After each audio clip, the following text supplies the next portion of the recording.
many years I am back to my original turf, that is politics. Otherwise, I'm inclined towards industry now, not out of choice but out of compulsion.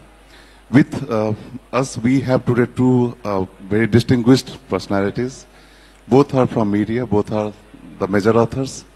Rashid Kidwai, Mr. Rashid Kidwai, we all know, every day we watch the television, we see him around speaking the conscience of the nation.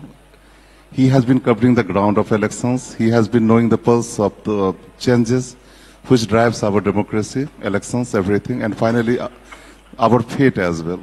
Ajit Rai ji is another stalwart who has been an iconic name in the cultural journalism.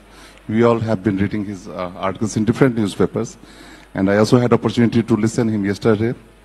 So I will welcome both of you here, and we will be having a pre-wheeling discussion, engaging discussion, where we will be also opening the floor for question and answers. Before I will start the session, I want to tell you that Mr. Rashid Kidwai has written a series of books, more than 10 books, and I have been privileged to be part of many of them as a reader of his manuscripts, because I am also a literary consultant, and as a friend, I always got that opportunity to read most of the books in the first draft. So one book is Ballot, because we are delving with India votes, and we are talking about the dynamics of democratic power and elections. So this book is must read, you should go through it. This is called Ballot. Another one which he has recently written, that is on a very famous scandal which surfaced during Indira Gandhi's regime, that is Nagarwala scandal, the scam that shook the nation, again published by HarperCollins. This third book is must read, that's Leader, Politician and Citizens, which is my favorite book written by him. This is also published by HarperCollins. And of course, another HarperCollins book that is published by the House of Scindias. But apart from these four books, Mr. Rashid Kidwai is known for writing a seminal account of Congress, that is 24 Akbar Road. So once upon a time, he was viewed as the person who chronicled Congress history most remarkably. That's the truth. But not only the Congress party, he has covered the ground of entire Indian politics. He knows its length and breadth. So without much ado, first I would like to know what exactly has been the nature of the change which we are witnessing today. I'm talking about electoral politics. How will you measure the major influencing factors like artificial intelligence, social media, and many other things, because people have limited time span in our part of the world. They forget very often. Thank you, Atul. Thank you for your kind words. First of all, I would want to thank all the organizers of Banaras Literary Festival. It's a marvelous feeling. The atmosphere is very good. It is very well organized. I go to a lot of literary festivals, but I think Banaras has lived up to its reputation. It's very vibrant. Today, there is a India-New Zealand final Champions Trophy is taking place, and we see so many people, not only in this hall, but outside, at the bookstall, in all the four sessions are taking place simultaneously, 5 sessions about culture, music, literature, and everybody. So this is something that speaks a lot about not only about the organizers, but about city of Banaras, the eternal city that we have known.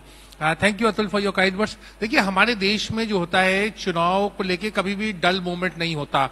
हमेशा चुनाव को लेके हर व्यक्ति को ही उतनी ज्यादा एक जिज्ञासा होती है, एक उतना उत्साह होता है. और शुरुआत से ही, जब से हमारा देश को आजादी के बाद में 51-52 का चुनाव हुआ, बहुत ही सक्रियता से, तो लोग कहते हैं कि भ्रष्टाचार है, ये है, वो है, वंशवाद है, दुनिया भर की बातें हैं, लेकिन अभी भी लोग जो है लाइन में लग के वोट देते हैं राजनीतिक दलों को. 80 से 85, 88% खासतौर से अगर हम पूर्वोत्तर की तरफ जाएं तो हम देखते हैं बंगाल में और बहुत से जगहों के ऊपर पूर्वोत्तर के राज्यों में 80, 85, 90% जो है मतदान होता है. तो ये हमारे देश के लिए एक बहुत बड़ी उपलब्धि है, न सिर्फ देश के लिए बल्कि पूरे विश्व में. आज हम देखते हैं तो भारत का लोकतंत्र जो है वो बहुत ज्यादा सक्रिय हो. साथियों, देखिए, मैं तो ये चाहूंगा कि यहाँ कुछ ऐसा प्रश्न उत्तर और कुछ ऐसी बातें हों कि जिससे हम एक सकारात्मक चर्चा करें. लेकिन मैं एक बात ये कहना चाहूंगा कि एक हम लोग कुछ बड़ा वैसा नैरेटिव बनाते हैं, हमें लगता है कि जो आज हो रहा है वो पहले नहीं हुआ, लेकिन पहले भी हुआ। तो इस तरह से मैंने जब भारतीय राजनीति का अध्ययन किया तो बहुत सी दिलचस्प घटनाएं पता चली। जैसे अतुल, पहला चुनाव हुआ 1951-52 में। आज हम कहते हैं कि पर्सनालिटी कल्ट है। नरेंद्र मोदी जी जो यहाँ के सांसद हैं उनका पर्सनालिटी कल्ट है, या इंदिरा गांधी का एक व्यक्तिवाद है। लेकिन व्यक्तिवाद देश की राजनीति में हमेशा रहा है। जब पहला चुनाव हुआ 51-52 का, उसमें एक स्लोगन था, और वो स्लोगन बड़ा दिलचस्प था। उस स्लोगन था कि a vote for Congress is a vote for Nehru. उल्टी बात नहीं थी कि मतलब अगर आप नेहरू को वोट दें तो कांग्रेस मजबूत होगी, और Indira is India, India is वो तो बाद में आया, इंदिरा से इंडिया। लेकिन पहले चुनाव में ही एक बात थी, व्यक्ति, तो एक व्यक्ति जो था कि कहते थे कि अगर आप कांग्रेस को वोट देंगे तो नेहरू मजबूत होंगे। तो ये एक हमारे देश की एक मानसिकता है, एक सोच है, एक काम करने का तरीका है। यहाँ हमें लगता है कि या खेल के मैदान में भी हमें लगता है कि विराट कोहली हमें जिता देंगे, रोहित शर्मा हमें जिता देंगे, बॉलर की बात करें तो वरुण हमें जिता देंगे। हमेशा personality, Mahendra Singh Dhoni, personality driven हमारे देश का एक राजनीति रही है तमाम हिस्सों में। तो इस तरह से भारतीय राजनीति में बहुत सारे उतार चढ़ाव हुए हैं, लेकिन खुशी की बात यह कि लोगों का राजनीति के प्रति एक कमिटमेंट बहुत ज्यादा है, इन्वॉल्वमेंट बहुत है। एक तरीके के एक राजनेताओं के ऊपर, राजनीतिक दलों पर अघोषित रूप से एक तरीके का अंकुश लगा रहता है, अकाउंटेबिलिटी रहती है। धन्यवाद। Agree that the peaceful transition of power has been one of the major successes of Indian democracy. We, being the largest democracy of the world, have every right to claim that we are successful, not because we have been conducting elections to an extent peacefully in last few decades. At least till TN Session came into picture, and he did the major reform which was needed in Indian politics. But having said it, this is not the end of the road, because problems are plenty. Before I will move to Ajitji, I would like to know exactly which is the most influencing factor that is shaping our electoral politics as of now. And see the kind of optics we see, the narrative setting we see every elections. Psephologists are being failed. They cry on the television. Again, they come back and with roaring sounds that no, I'm back. I will be proving my gospel to before all of you. Why all this happen? So Atul, you have raised a very serious issue, and this is something that is bothering not only our country but globally. Democracy is coming under a lot of threat and challenges from technology, from ideology, from the religious tilt, and it's not, as I said, it is not unique to our country. It's happening everywhere. See, the whole concept of what Hobbes, Locke, Rousseau, the great political scientists had described, that the maximum, happiness to the maximum number. Now that is undergoing a lot of change and under strain, whether it is United States of America or Turkey or Russia. You look at any democracy, it is I, me, myself, my community in Indian context, my caste. The rest who is being failed now is Montesquieu. Separation of power. That Absolutely. is most important. So this is becoming a thing, and narratives there. जैसे अभी कहा जा रहा है कि एक राष्ट्र एक चुनाव, वो होना चाहिए। अब पहले से भी 51-52 से लेके 67 तक एक देश में एक ही चुनाव होता था, लेकिन उसके पीछे जो तर्क दिया जा रहा है कि चुनाव जो है बहुत ज्यादा खर्चीले और महंगे हैं, वो क्यों है अतुल? उसके ऊपर, और अजीत जी मैं आपका भी ध्यान आकर्षित करना चाहूंगा कि वो क्यों है। क्योंकि हमारे देश में काला धन चुनाव में बहुत इस्तेमाल होता है। देखिए, मैं आपको फिर बताऊंगा कि एक जो विधानसभा का चुनाव होता है उसकी 45 से 50 लाख की एक सीमा होती है खर्चे की, लोकसभा की 75 लाख होती है, और हम सब जानते हैं कि पूरे देश में उसका 10 गुना और कई कुछ जगह तो 50 गुना, दक्षिण भारत में 100 गुना तक खर्च होता है। तो हमें उस जो काले धन का जो भ्रष्टाचार जो होता है उसके ऊपर अंकुश लगाना चाहिए। एक one nation one election in that sense is not a solution, क्योंकि वो तो जो एक ऑफिशियल फिगर अगर इलेक्शन कमीशन से कहेंगे तो इलेक्शन कमीशन कहेगी कि साहब इस चुनाव में 700 करोड़ रुपए खर्च हुए, 1200 करोड़ रुपए खर्च हुए, जबकि हमें पता है कि वो 12,000 15,000 करोड़ रुपए या उससे ज्यादा चुनाव में खर्च होते हैं। तो वो हमारे यहाँ जो मुद्दा है उसको हम नहीं एड्रेस करते, हम दूसरे चीजों को एड्रेस करते हैं। तो भ्रष्टाचार जो है, जो खासतौर से काला धन जो चुनाव में है, और वो तमाम राजनीतिक दल इसकी बात करते हैं, लेकिन उनके पास कोई समाधान नहीं है, क्योंकि वो सब उसी में कहीं न कहीं अघोषित रूप से लिप्त पाए जाते हैं। Another point I would say is our federal system, which is also not going to allow it in such an easy manner, because we have a huge constituency. It is not just a state of few billions people. We are billion plus countries, and we are growing. तो अजीत जी से मैं request करूंगा कि with your experience from the ground reporting, which you have seen as a journalist since 1980s, if I'm not wrong, and till now, what the changes you have noticed? मैंने विश्वनाथ प्रताप सिंह, चंद्रशेखर, देवगौड़ा सबके साथ काम किया और मैं आपसे बस ये जानना चाहता हूँ कि हार्वर्ड में उस समय 89 के आसपास हार्वर्ड यूनिवर्सिटी से एक रिसर्च आर्टिकल आया था, आपने भी पढ़ा होगा, how economy is replacing politics. India के बारे में कहा गया था कि कुछ साल बाद जैसे कि अमेरिका में इकोनॉमिक्स ने पॉलिटिक्स को रिप्लेस कर दिया है, जर्मनी में, फ्रांस में और इंग्लैंड में। जैसे इंग्लैंड के मैंने 3 चुनाव कवर किए, वहां पता ही नहीं चलता कि कोई चुनाव हो रहा है। ये साउथ हाल से वीरेंद्र शर्मा चुनाव, एक आदमी 2 आदमी चुनाव प्रचार कर और खर्चा भी कोई नहीं, और पॉलिटिक्स वहां इंग्लैंड में इस तरह से ही है भी नहीं, फिर भी चुनाव हो रहे हैं।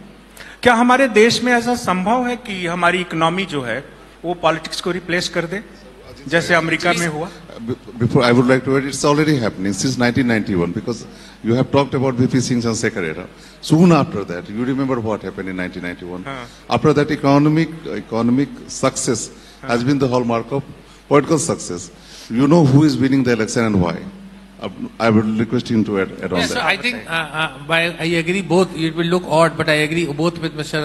Ajit and my good friend Atul Thakur. Because in India, nothing is simple. Whatever you say about India, the opposite is equally true. So, so that is a real problem. You look at today, election is highly, becoming economized. Economized in the sense that getting focused on economy. ये जो महिला voter की बात है, अब महिला voter का क्या हो रहा है?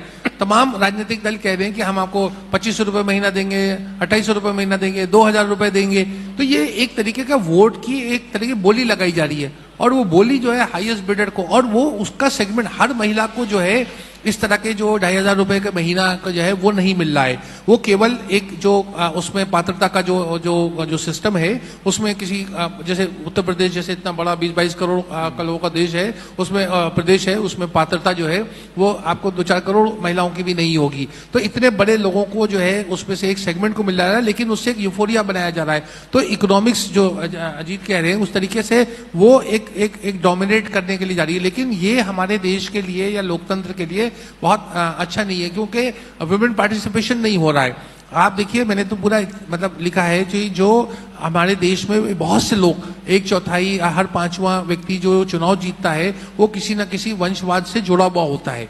अब ये कहें कि कुछ ऐसी वंशवाद पार्टियां हैं और कुछ ऐसे हैं कि जहां पर वंशवाद के लोग जो हैं, मतलब पुत्र पुत्री भाई ये तमाम लोग उसमें राजनीति में आते हैं। तो उसकी व्याख्या अलग अलग तरीके से की जा सकती है, लेकिन वंशवाद हमारे देश में है और उसको लोग चुनाव में वोट दे करके उसके ऊपर मोहर लगाते हैं। तो ये तमाम हमारे देश की बहुत सारी समस्याएं हैं। अजीत जी referred to that Indian politics should have economic priorities, but what we are seeing here that economy is getting a scale to influence the mandate of the people. इसका लिए तो देखिए, मनमोहन सिंह कभी चुनाव नहीं जीत पाए। एक बार चुनाव लड़े थे साउथ दिल्ली से, चुनाव हार गए। नहीं, अमेरिका में एलन मस्क की जो पोजीशनिंग है, नेवर बिफोर हैपेंड, कभी पहले ऐसा नहीं हुआ।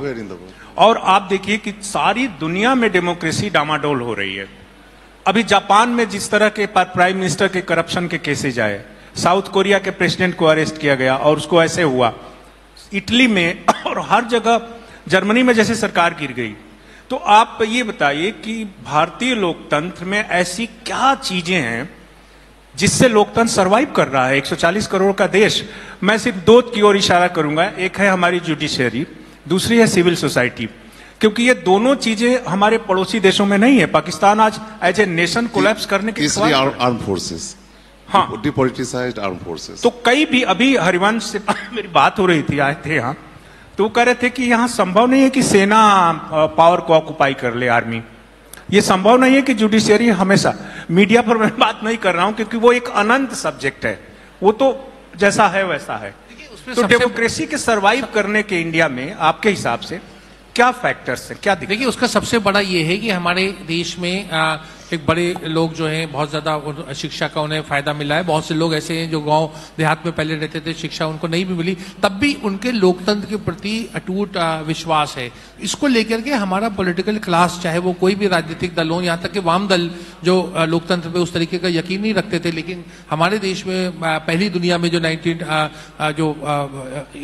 EMS नंबूदरी पद की केरल में जो सरकार बनी थी 1956 में, उसमें वो पहली बार कम्युनिस्टों ने ही लोकतंत्र में इतना बड़ा चुनाव जीता था कि एक प्रदेश में उनकी एक लोकतांत्रिक तरीके से उन्होंने हुकूमत करी। तो हमारे देश में तमाम राजनीतिक दल अलग अलग सोच के, अलग अलग विचारधारा के हैं। हम उनको राजनीतिक चश्मे से कुछ भी कह दें कि वो लेफ्टिस्ट हैं, वो अर्बन नक्सल हैं, वो ये हैं, लेकिन उनका लोकतंत्र में विश्वास है और जनता का एक उनके ऊपर दबाव रहता है। इसीलिए देखिए इंदिरा गांधी ने जब इमरजेंसी लगाई और उस इमरजेंसी के बाद में उन्होंने बहुत सी, उसमें हम सब जानते हैं कि बहुत एक तरीके का अन्याय हुआ, बहुत ही ज्यादा नाइंसाफी भी, बहुत से ज्यादा जो मौलिक अधिकारों का हनन हुआ, लेकिन उसके बाद चुनाव हुआ और चुनाव में इंदिरा गांधी हारी, बहुत बुरी तरीके से हारी। वो और संजय गांधी सब हार गए, तो इतिहास में दर्ज है। लेकिन उसके 3 साल बाद वो फिर चुनाव जीत के वापस आ जाती है। तो ये हमारे देश के लोकतंत्र को बताता है कि देखिए जो बंगाल में इलेक्शन होता है, हमने सबने देखा किस तरीके से बंगाल में इलेक्शन हुआ, लेकिन जब वो सरकार जीत गई तो देखिए वहां पर कितने एक तरीके से अच्छे तरीके से फेडरलिज्म। इसी तरीके से अभी कश्मीर में देखिए, कश्मीर में एक समय ऐसा था कि जब वहां लोग वोट डालने नहीं जाते थे, या 10-20% वोट होती थी, रेगिंग होती थी, तरह तरह की बातें होती थी। आज कश्मीर में देखिए 53%, 58% वोट बढ़ रहा है। और एक जो आदमी जिसको नजरबंद किया गया था, उमर अब्दुल्ला, आज वो नरेंद्र मोदी जी के साथ मंच शेयर कर रहा है। तो देखिए आप कमियां बहुत बता सकते हैं, लेकिन मेरा कहना यह है कि हम उसकी खूबियों को देखें। तो कितने काम, क्या आपको ये नहीं लगता कि ये खूबी ये है कि हमारा देश इतना बड़ा है, जिसमें केरल में कुछ घटता है तो कश्मीर पर असर नहीं होता, कश्मीर में कुछ होता है तो बिहार पर असर नहीं होता, बिहार में कुछ होता है तो असम में कुछ नहीं होता। तो इस तरह एक balance bye and large democracy में बना रहता है। सॉरी अतुल, मैं आपने जो बात कही बिल्कुल सही है, लेकिन फिर वही वाली बात आ जाती है कि what ever you say about India is opposite is true. आपने ये बात कही, मैं मानता हूं, लेकिन देखिए कश्मीर फाइल बनी, केरला फाइल बन गई। वो प्रोपेगेंडा फिल्मों का एक पूरा वो बनता रहा। Has referred to a very good point that whether ripple effects happen or not every time. Now I will come straight to a point which is very important. After the fall of Aam Aadmi Party in Delhi, what's the future? And doing prognosis is the most difficult task in this world. I'm asking you to look at the future and tell us, how do you view the future of experimental politics after the fall of Arvind Kejriwal in Delhi? मेरे ख्याल से ये बड़ा आपने अच्छा सवाल किया। The experiment politics is here to stay. It will be there because look, the leaders are all. That Prashant Kishore will have 10 seats in Bihar election. Do you think that Prashant Kishore? No, he can. You see, Prashant Kishore can be a kind of person who may become a kind of kingmaker if there is a no direct verdict. Let's not forget, Atul, on a very serious note, ये जो हमारे यहाँ जो ये रेवड़ी culture का बात करते हैं, ये लाभार्थी किसने शुरू किया? ये इंदिरा गांधी, जवाहरलाल नेहरू या किसी ने नहीं किया। ये एक एक्टर था, फिल्मों से आया, जिसका नाम था एनटी रामाराव। रामाराव ने शुरू किया। और चावल का कि फ्री राशन, 2 किलो 2 रुपए चावल, 1 रुपए चावल, उससे शुरू किया। तो इसलिए मैं कह रहा हूँ कि लोकतंत्र में या राजनीति में आने के लिए कोई जो है PhD या कोई बड़ा स्कॉलर होने की जरूरत नहीं है, कोई भी आदमी हो सकता है। सिर्फ एक दिलचस्प बात बताता चलूं कि वो, क्योंकि समय खत्म हो रहा है और मैं चाह रहा हूँ कि आप लोगों का सवाल जवाब भी हुए।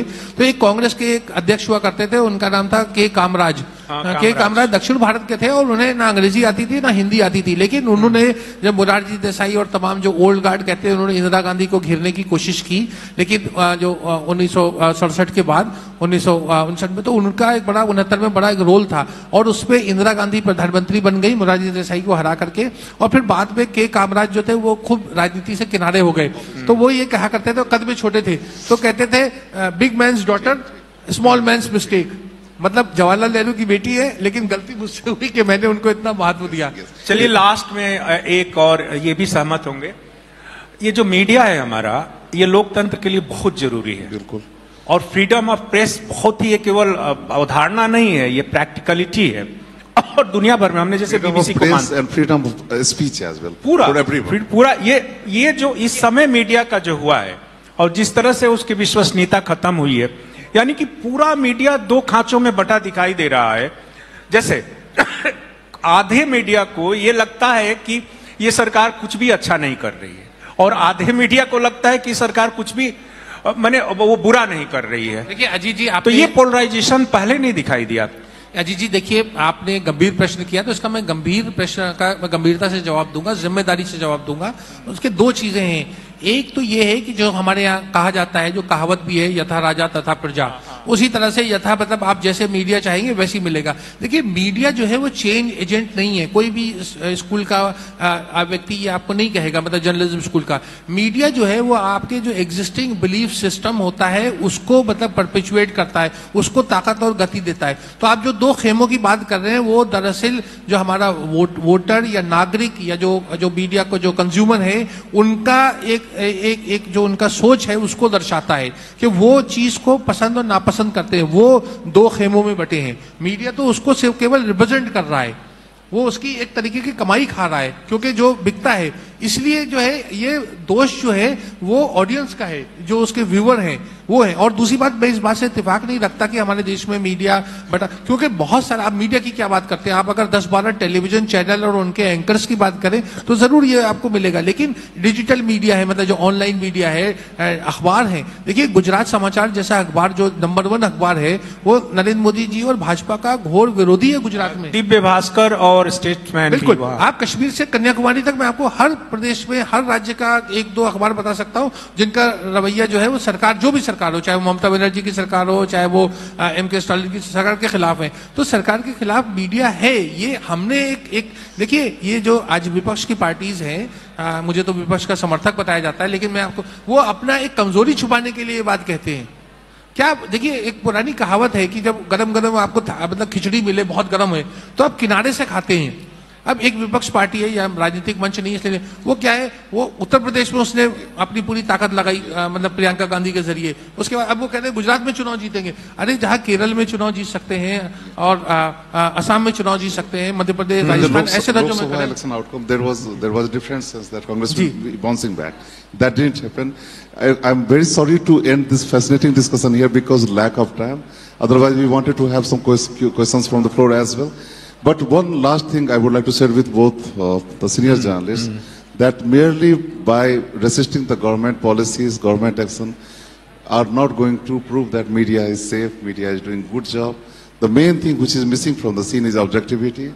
We all need to do introspection. We all are the catalyst in making what we are seeing today. We all have played some good and bad roles. On this note, I will end it and will request the program anchor to kindly take the floor. Thank you. Thank you.